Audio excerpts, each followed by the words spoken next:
Hello and welcome to The Discriminating Gamer, the board game review show that feels really bad about that guy that had his entire left side chopped off. He's all right now.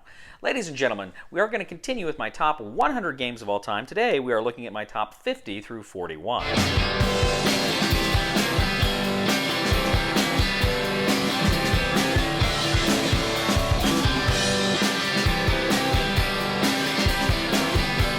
Getting right into it, my number 50 is Disney Villainous from Ravensburger.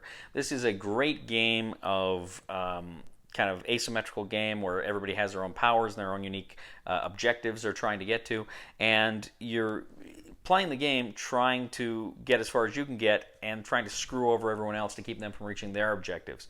But it's great because the base game has a lot of your favorite Disney villains, and then you've got a lot of expansions too to make it better. I've got all the expansions. This is a great game. I'd hesitate to call it accessible because it's hard to teach a game where everything's asymmetrical. But still, there's going to be a lot of people who want to play this because it is Disney and they like the IP. I think with a little patience, you can teach people here, but I hesitate to call this like a hugely accessible game. But still, it's a lot of fun. I always have fun. Every time I play this game, I've had fun. I had people tell me it looked good, and I was like, it didn't really thrill me. But then Ravensburger actually sent me a copy, and I played it, and I fell in love with it. It's a fantastic game. This is Disney Villainous from Ravensburger. That is my number 50. My number 49 is Level 7 Omega Protocol. This is probably makes the case for being one of the best dungeon crawlers I've ever played. Probably not the best, but one of the best. It's good because you've got this system where it's all on one. You've got all of the guys battling the alien player, and how it works is when the players, the heroes, the good guys move. First of all, they're all equipped. They all got guns right off the bat. It's not like the leveling up. They come in there ready to party. But as you're playing the game, they have to expend adrenaline. And they can kind of move as much as they want, but every time they move or take an action, they're paying in adrenaline. And what happens is all that adrenaline then, the alien who feeds on fear gets to spend. So the more actions you take, the more actions he gets to respond with. And so it's a really fun dynamic, and it feels like in Aliens. It looks like the Space Marines from the Aliens film, but it's got this system that is just amazing.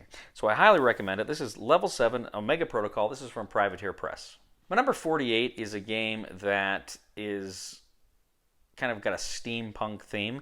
This is Leviathans from Catalyst Game Labs. Leviathans is a fantastic game where you've got these kind of heavier-than-air battleships that fly, and they attack each other in the skies. And it's really fun and inventive and clever, just the theme and just to look at it.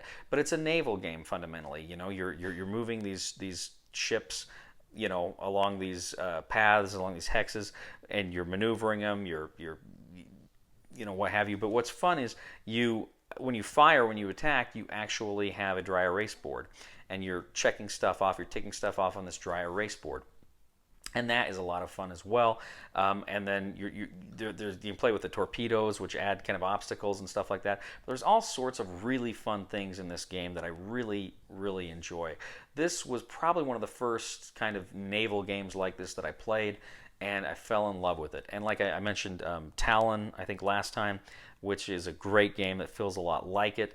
But it's just a super fun and engaging naval battle game with heavier-than-air airships, battleships that fly, and steampunk stuff. Anyway, it's a great fun game. So this is my number 48. This is Leviathans from Catalyst Game Labs. My number 47 is one of the great light war games of all time. This is Commands and Colors Napoleonics. Commands and Colors Napoleonics, I call this a light war game because it's Command and Colors. And as far as I'm concerned, they're all on the lighter spectrum. But this is probably the most complicated of the Commands and Colors games that I've played. But I love the theme. I love the Napoleonic theme. I love I played all the Commands and Colors games, and this one, in my opinion, is the best. I love the theme of this game. But again, you're playing the cards for the right flank, center, left flank to move your guys and fire with your guys. You're trying to destroy your enemies' units, but you're also trying to meet certain objectives depending on the scenario.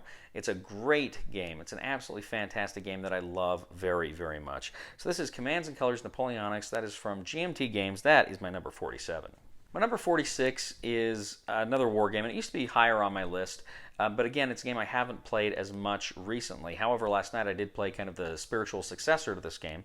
Now, this is Cthulhu Wars from Peterson Games. Cthulhu Wars is this fantastic game. It's got these miniatures, or as I call them, bigatures, and these things are just massive. And but you're playing the game, you're trying to build gates to bring monsters through. You've got cultists to control the gates. But then you've also got this spell book, and you're trying to complete spells. You're trying to do specific things that make your spells give you special abilities by completing your spell book. So that is a lot of fun as well. All around, this is a great, fantastic war game, 4-player war game.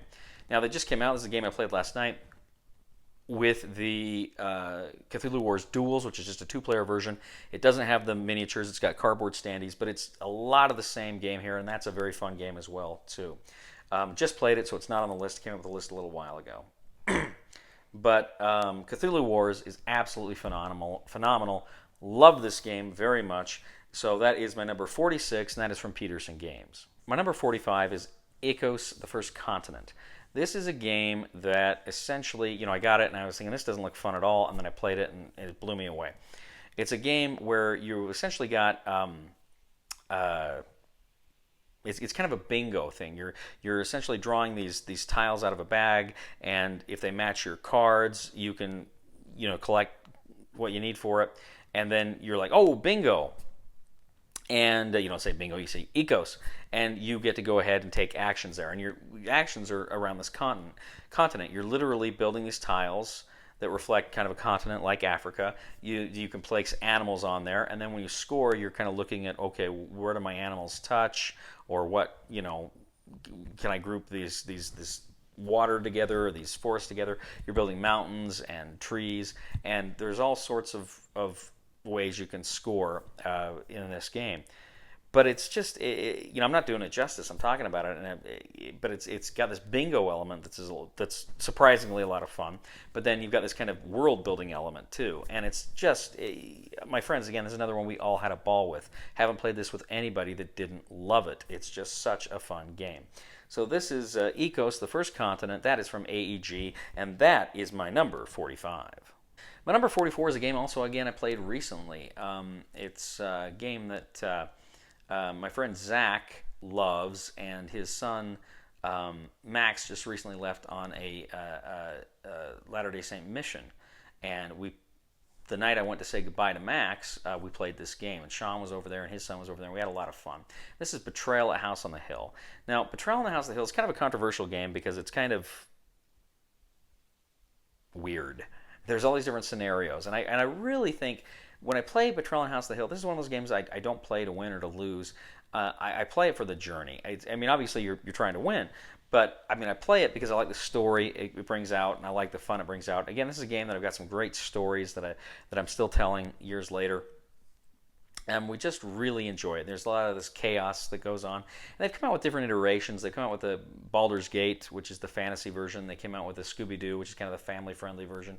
But the original is still probably the best, in my opinion. And I've got the Widow's Walk expansion, too, which got a lot of fun stuff. So I really, really enjoy Betrayal on House of the Hill. You're in a haunted house. You're exploring. And then about halfway through the exploration of the haunted house, some event happens that triggers, and one of you becomes a traitor, and you're actively fighting against everybody else. But the stories they could be zombies or vampires, or one was like miniaturization, or one was cannibals.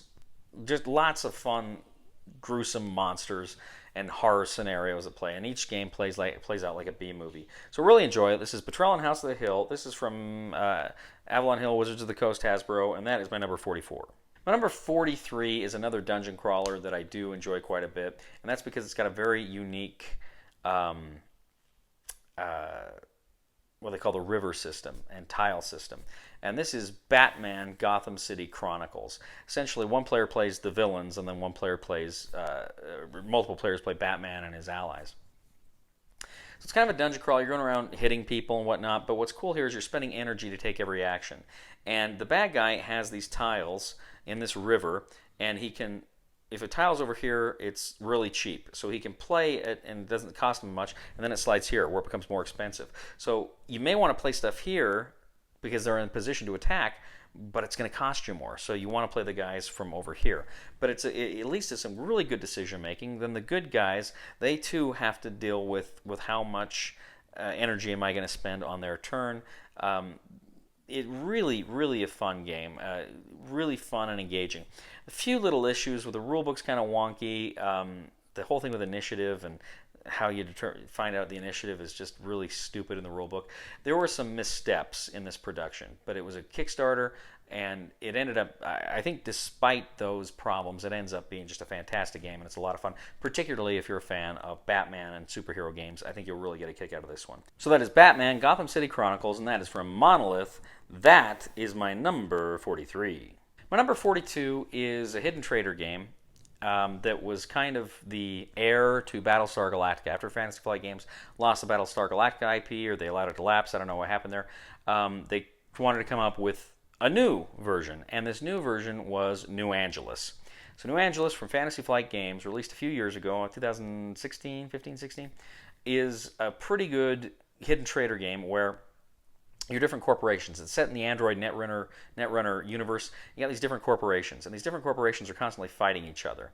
And it's kind of this, like Los Angeles has kind of like become an island in the sea, and it's completely, there's no government. It's all corporations running it. It's like total anarcho-capitalism, right?